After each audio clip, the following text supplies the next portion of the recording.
We're sideways. Huh. Well, we can't be sideways for you guys on YouTube. That would be really weird. Maybe if I do. Nope, that's backwards. Well, you guys get to see what my room looks like. How do I Hi guys. I wonder. Yeah, that's not good. I wonder if we really do need to rotate the. What's this button? Oh, that's the microphone. That's the microphone. I was afraid this is what was going to happen. I was afraid so too. I wonder if we do that. Nope, not that. Okay, we're gonna stop this and restart it on Instagram, but we'll still be on YouTube if you guys want to catch us there. Hey, Carly. Good morning. we're trying to figure out this Instagram stuff. So I'm just gonna change this. Hi, Karen. Back the other way. Thanks. We need tech help. Yeah, we need a younger person to help us out these days, I think. Yeah. Whatever. So. I mean, we got YouTube. I'm just trying to get Instagram at the same time because this is going to be a quick one today because this one has to be someplace. Can you believe I have commitments? Yeah, she's got a commitment. This she needs to be too. So this is why we're starting a little bit early, even on YouTube. At any rate, that's what's going on. And I thought, well, what a perfect chance to get us on Instagram as well. But now we're like, let's try it. We got to be really close together so you guys can see us on Instagram too. It's checking the connection. Okay, so we're back. We just have to be super, super close together. Good thing we like each other. Yeah, we do like each other. Hi, everybody. Welcome to Flock Around the Table on both YouTube and Instagram at the same time. I'm Sue. I'm Colleen, filling in for Deb. She's checking something on. Well, she's checking us on Instagram to make sure that we actually can be seen correctly. So, look, we have 2 people. Hi, guys, on Instagram. Trying to figure out the Instagram thing, guys. It looks like we're super scrunched up. We're good. Sort of. Yeah. Sort of good. We just need to be close together. Yeah. So you can do those comments and I can do these comments. Okay. Well, I'm going to move this guy a little bit back farther just so that maybe we can see a little bit better. Is that better on Instagram? Hang on, let it catch up. My phone is still up here. Oh. You're not in the... I should get on your Wi-Fi. You should get on my Wi-Fi. At any rate. Anyway. This is going to be a super quick one today, guys, because she needs to be someplace. But she has some fun things to show, and I have some fun things to show from the Etsy shop. So first, this. Well, hang on. Karen, where the heck is it snowing? It is the end of April. Is it in Arkansas? Where's it snowing? Is it snowing in Michigan? Hi, Elaine in South Georgia. Who said it was snowing? Hi, Arkansas. I don't even see. Karen said it's snowing. I wonder if it's snowing in Michigan for Carly. Oh, well, Karen is in Iowa. Oh, right? I thought I thought she was in Grand Rapids. Oh, was she in Grand Rapids, Michigan? Michigan. Wouldn't surprise me if it was snowing in Michigan because it's 30 some degrees here. Yeah, which is why she's in a sweater. Yeah, it's cold. And not on the water. So, anyway, I want to show you guys 2 things that I have. One is my Simple Something sweater. I finished it finally. It's washed and blocked. I did not weave in all the ends. Some of them I just tied together. Some of them I wove in as I was going. And really, it doesn't matter because you can't tell. Because it's all on the inside. It's all on the inside. It's all on the inside. Anyway. So the yarn is Leading Men, right? Was the blue yarn Leading Men? Yeah. Yeah. And that was Dames of the Sea or something like that. Okay. And then the other colors are all from Loco. I had bought her one of her blue fade sets. And then some of the neon colors were just mini skeins that I grabbed.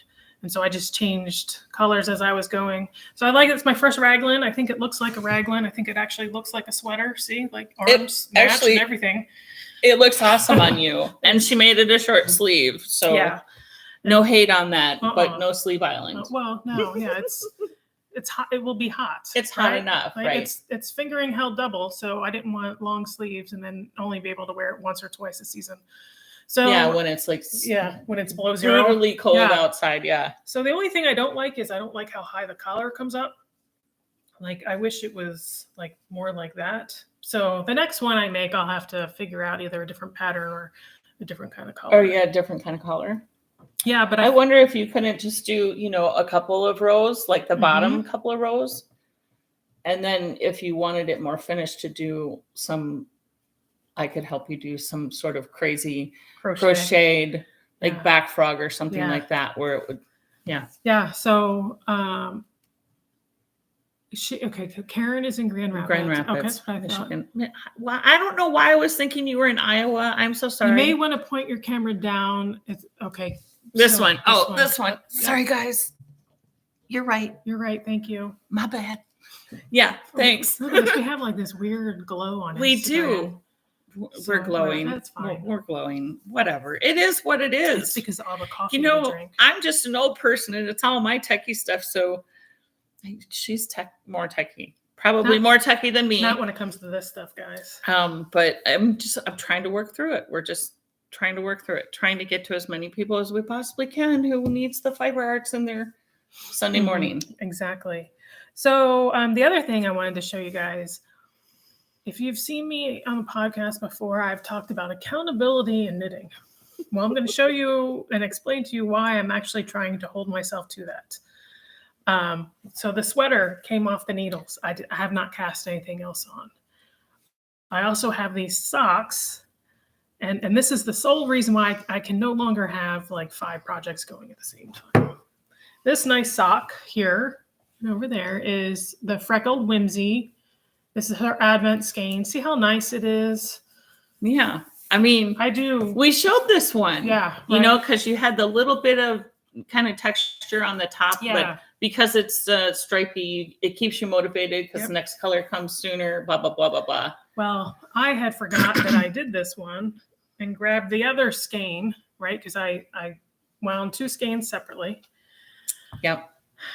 And this is the second matching sock. Matching is in quotes. You'll notice non-matching.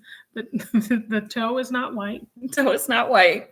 You'll notice that there's a different pattern. Completely different texture pattern from the top of one to the top of the, on the top side of one is the top side of the other. And the colors are flipped.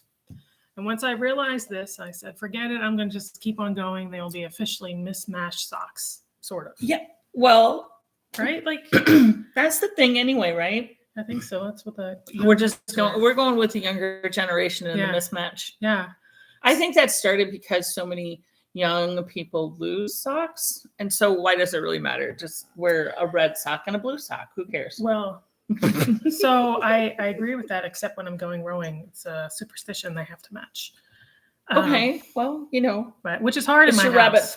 Rabbit's foot for rowing. It's hard in my house because I have a golden retriever who takes socks and she puts holes in them, and then they're called Mika socks. It's a Mika. Then it goes into her little it goes into her crate stash. Mm-hmm. She has a stash of socks in her crate.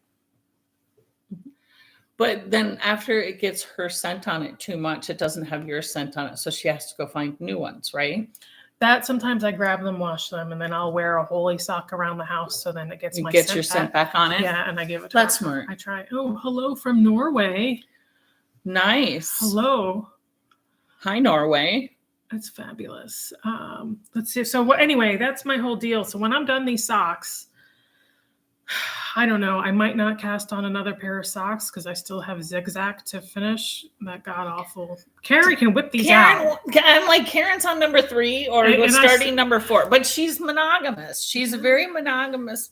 I know. Literary-ish person.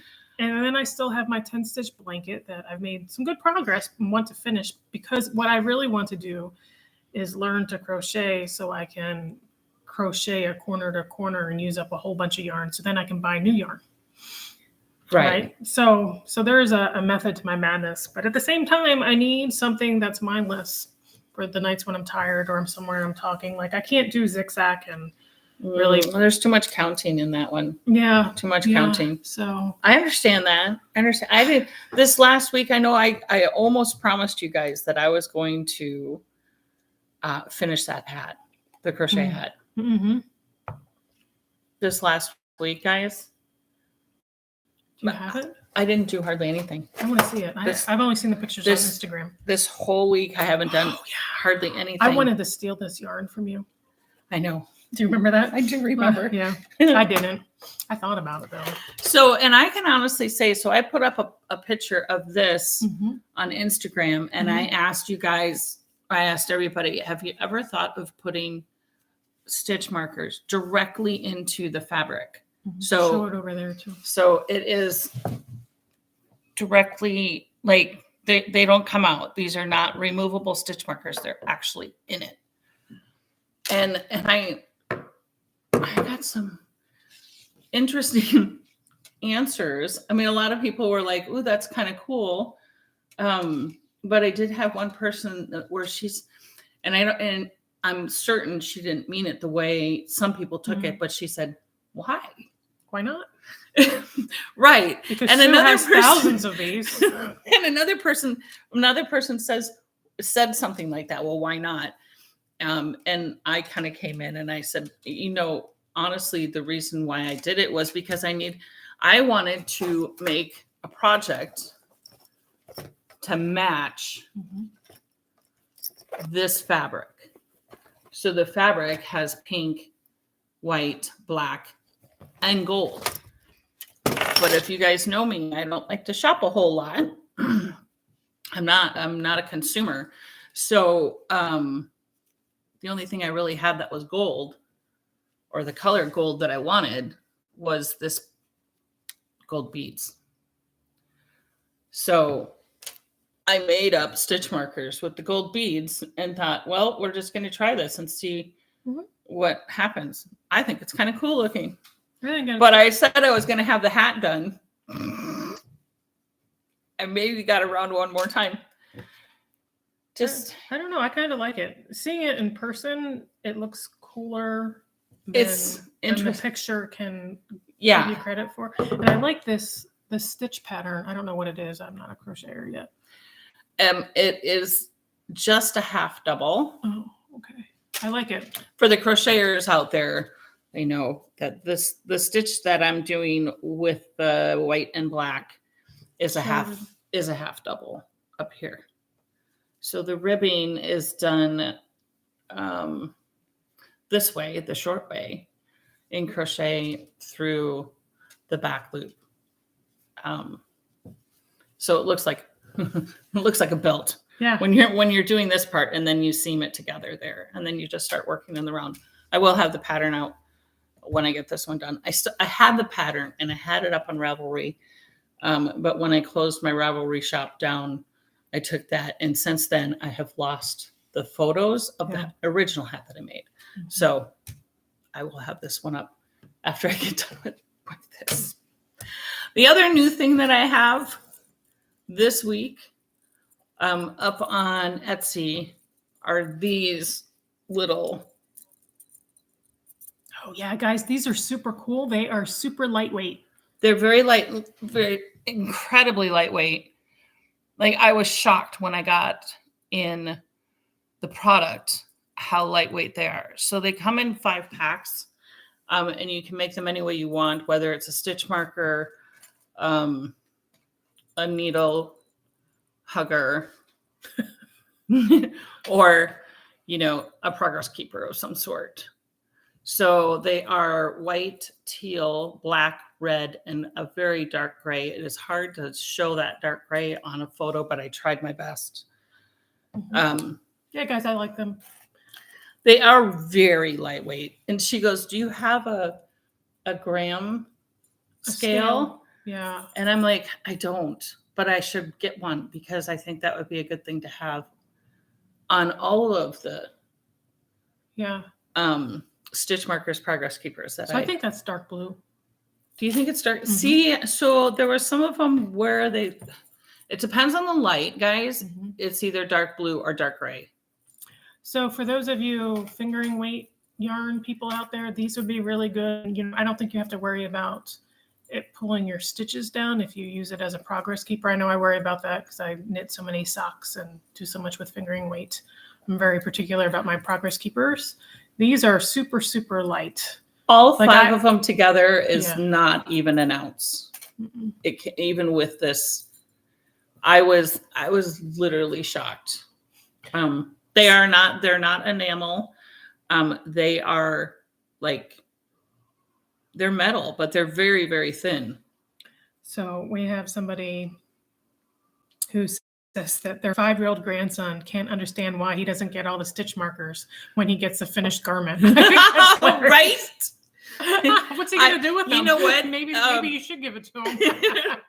Well, Deb sometimes will, if she has stitch markers that kind of coordinate with she will put a progress keeper or something on it if she's giving a hat away, that if it goes with it. Well, you can put them on your zippers, but I know when I've done that, I then lose them. So those of you that can put them on your zippers and not lose them, I'm envious, because I may start supplying larger lobster clasps. okay. So that you could do that if you wanted to make it into a zipper pull. I'm Yeah. not sure. We'll see. I have a shopping list Yeah. of things that I have to get. I'm trying to get the shop ready for Christmas So, okay. So have you guys seen in April. Well, no. So I feel like since I've started knitting, and definitely in the past 5 years, the advent calendars have been creeping up earlier in the year. I right? saw another one that just went live the other day. Yeah. An advent. And so if you guys are looking for advents for next December, now is the time to be looking and placing your orders. This year, and remember, I told you guys I'm not buying any yarn. I'm really not buying any yarn except an advent. But I changed my mind, and I've been trying to get this particular advent for a few years now. It's a Halloween advent, and it is, she's Spun Right Round. So Spun Right Round, she's out of New York. So Pygmy Tiger Knits, our friend Leah, she loves that dyer. I have yet to use any of her yarn, but I knew she had this Halloween advent. And, normally I don't think of that stuff until like September, and then could never find it. And then, they're all out. And she posted pre-orders, I don't know, a week or so ago, 2 weeks ago, maybe. So that is the only yarn I have ordered. So that's something too, if you guys want to do that. Some other people, I think, do Halloween advents, but good luck finding them. It's hard to find them. Well, I think the small batch dyers are doing those pre-order things now, so that's what they order their yarn for. Yeah, I understand. And that's it. Like, they don't want to have extra laying around hoping that they get orders. Mm-hmm. But, it's kind of overkill a little bit, if you ask me, because then you have, like I was talking with, oh my gosh, sun-soaked. Mm-hmm. Sun-dyed yarns, sun-soaked yarns. Jody in Arizona, if she's watching, hi. She was saying, so she's been dyeing yarn for like maybe 10 years and doing advents. And she said the first couple of years, she was putting her advents out at a much more discounted rate than a lot of the other advents. But she wasn't putting them out until later, and she'd sell through them because she was catching the people like you who was like, October, and you're like, oh yeah, an advent calendar, right? You get an advent. Right. And so she was catching those, but then she realized that I can have my price the same as the others and put them out in October and still catch the sales, but you have to have the yarn on hand to do it then, because you can't order it and make it, have it dyed, whatever. Yeah. So Carly, who is your advent through? Hers is all pink. You know what? The one who I have seen that is consistent about opening up their advent in September is Wilmeise out of Germany. She seems to do a really good job of holding that like August, September timeline. I think it's more September. Yep, that is a Sue color. That's why I'm asking. Carly actually sent me she tagged me or sent me a link of that Advent. I'm just not an Advent buyer, guys. I'm just you don't ever buy yarn. It's a rarity. Mm-hmm. It's a rarity for me to buy yarn. I mean, I do. Don't get me wrong, but I'm not a hoarder, and I'm just lately I haven't even been going through the yarn, so yeah. I would have a hard time getting through the yarn in my stash. Suburban Stitcher. I see Carly finds all these indie dyers. I don't know how she does it. Suburban Stitcher has a pink Advent for all you pink people. Karen and I won't be buying that. Yeah, probably not. But you did just get one that has pinks in it. This or this? No, that. Oh, so Deborah, she purchased this and then realized that it really wasn't her colors. So she had said, "Ooh, that looks good for something." What was it you were talking about? I don't know. I like it. Yeah. It's purple with a little bit of brown. So Deb didn't like it because this main skein has some brown undertones. Right. But maybe, I don't know. I like the purples. And so I think when it knits up, it'll look really pretty. And I think that I owe Deb some money. So thanks, Deb. Deb was just like, oh, well, if I don't like it, so she likes it, I'm just going to give it to her. That's Deb for you. She's just... Yeah. She's going to keep ordering it and she'll just give it away. That's the way Deb is. Sweet. She is still on her little cruise to, where did she go? Spain. Mm-hmm. Not little. It's very long. She's still gone again next week. But then we'll be back here a couple of weeks. Yeah. So who knows who's going to be here next week? Yeah. So for those of you who know, I'm a rower and it's rowing season. It's rowing season. We have a couple of regattas the next 3 weeks, I think. So I'm hit or miss. I do a lot of volunteering out there. I'll be driving the safety launch. Those of you who also know, I had knee surgery in February, so I'm not rowing boats right now. But so I will be hard to come by. So sorry about that. That's okay. It's all right. It is what it is. I'm glad you're getting back out on the water. Yeah, me too. Whether I've been coaching or not, or rowing or what you're doing. Yeah, one of the local colleges asked me to help them coach too. So that's been a lot of fun when I fill in for them. So I'm like, oh, I guess I do know what I'm doing if the local right. colleges are asking you to help coach, absolutely. Yeah, so it's been a lot of fun. But the weather here in Indy has been pretty crappy, especially for outdoor sports. It was like not very nice this morning. No, it was or like yesterday. 2 years ago, we had a really bad spring where it was really cold and really windy, and it's just not good for any kind of outdoor sports. And it stinks because after being inside all winter, you want to go outside and get some vitamin D and. Yes, and get rid of your husband. Yeah, right. Like he's been here all weekend. Oh my. Yeah. Thankfully, he has a tournament tomorrow, so he's going to go. Carly's going to come next week. Carly's going to come next week. Cool. So we'll have Carly.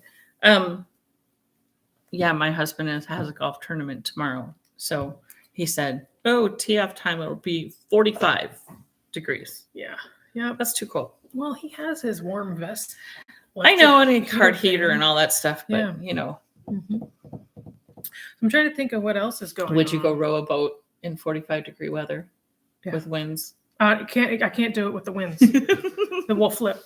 But the cold, it depends. So there are some U.S. rowing guidelines we have to follow, so it depends on what the water temperature is. Like today's probably too cold. Yeah. Safety first. Safety first. I'm trying to think of what else is going on, guys. I don't really have anything else going on. I didn't work on anything this last week. We had visitors down at work. So we were a little busier at work and after work. We had people over Friday night. My nephew's staying with us this weekend because his sister, my niece, is in a regatta in Tennessee. Or Tennessee, I think, and he didn't want to go. I don't blame him. So he's been with us all weekend. So that was pretty fun. Okay, so guys, we went out for Mexican food last night. We're like, where do we take a 13-year-old kid who's 6'3" for dinner, right? That we can afford. Oh my gosh, yeah. 3 of us went for Mexican food. It was $100. I've never spent that much on Mexican food because he ordered. Oh my gosh. He ordered a double order of fajitas. Oh my Lord. Well, I mean, he's a big kid. He's growing. I mean, he's lots thin. of veggies. Oh, you think he ate the veggies? God bless you. Okay. He ate like 2 pounds of meat. And so it's really funny. He ate all of the beef. And then the tortillas, he took them home. And he ate them when we got home. And I'm like, we have tons of food here too. Nope, that's his snack. That's what he does every time. His mom was texting me and saying, this is what he's going to do. And lo and behold, it was like exactly what he did. I'm like, this is so weird. That's funny. But, he ate. And yeah, I mean, that's all I care about. I just need to return him fed. Fed in one piece. Fed it in one piece. Oh my gosh, that's way too cute. He was saying he likes to stay with John and me because we don't have kids, so we're kind of like the cool aunt and uncle. Yeah. Right? Like if his with all the animals too. Yeah. We have all the cool animals and they've been following him around. But it's because if they stay with us and the parents say you need to go to bed at 10:45. We're like, yeah, whatever. Joshy, just go to bed whenever. Whereas the grandparents at 10:45 are like, you have got to go to bed. And we don't wake them up in the morning, right? Like he didn't get up till like 11:30, 12 yesterday. I don't care. He's a teenager. He's 13 years old. He plays a lot of sports. He's really tall. He's growing, right? He needs a sleep. And he's like, you guys don't bother me. I'm like, nope. Why would we do that? Like, no. I remember what it was like when I was a teenager and I slept all the time. And it's, especially if you're an athlete, you need sleep. And then a teenage athlete, you need food and sleep. That's really all you need in life. Yeah, you and need some food love. and sleep. Food and sleep. Yeah. Yeah. Yeah. So we're the cool aunt and uncle. I love it. I think it's great. Whatever. Well, they got to go back to school on Monday. It's fine. Yeah. Yeah. And he, so I have a golden retriever, Mika, and he loves Mika. And Mika loves him. So that's been goodness. And then our 2 kittens who are not small anymore, guys. They are probably 8 pounds now, 9 pounds. But these are the kind of cats that get like 20 pounds. Maine Coon type size. Yeah. And so they're super sweet. They act like dogs. And so it's fun for him to interact with cats like this who are pretty laid back. Will just sit on your lap and purr versus your traditional cat. Did you bring me a thing of a baggie of cat fur? Not yet. I can if you want. Oh, that's right. So these new kittens are Siberian, and they're supposed to be way more hyperallergenic for the people who are super allergic to cats, which is my husband. So I asked her, when you brush them, would you please bring me over a baggie, because I just want to smear it on my husband's face to see if he breaks out. Yeah. I mean, because if he doesn't break out, I'm getting one of these cats. Yeah, like I think I told you guys when we went to go meet the breeders, I took kittens and adults and just put them right in my face because I'm like, worst case is I've got like 12 hours of being like stuffed up and can't see. I'd rather do that than have 20 years of it and no problems. Yeah. It's amazing. My sister has an Oriental. It's the same thing. No problems. Yeah. But they're funny looking. They look like aliens. The Orientals. Yeah. I think I'd rather have your kind of cat. They're the coolest cats. They're so adorable. So if you haven't seen those kind of cats, look them up on Google. Yeah. Do a little look up. They're kind of Maine Coon-ish, sort of. They're a little smaller than the Maine Coons. Yeah. But they look more like a wild cat looks than a domesticated cat, but it's a domesticated cat. Yeah. More domesticated than a cougar. Yes. The first month I had them, there was one time that I thought we had a mountain lion. I'm like, John, are you sure we didn't get a mountain lion? Mountain lions? I've never heard these noises before. Oh, it's so fun. I can't wait to come over and actually play with them. I haven't been over to play with them yet. Just ask. Yeah, I know. Just invite yourself over. Yeah, or text. I'm on my way over. You're home, right? Yeah. Yeah. I know. Carly's going to want to come too, and Sharon and Karen. Yeah, Marsha. Yeah, we'll have to have a meet the kittens day or something. Maybe when it warms up. Yeah. All right. Okay. I don't have anything else, and I need to get her out the door so she can get to her meeting in time. Yep. So you guys have a good week, and we will see you. I'll see you next week, and hopefully I'll see you next week sometime. Yeah, sometimes. Lunch or something. Yep, Whatever. sounds good. All right, hey guys, take care. See ya. Okay. I got it. It's not a touchscreen. It's not a touchscreen. It's not a touchscreen. Deb, it's not a touchscreen. Right? And video.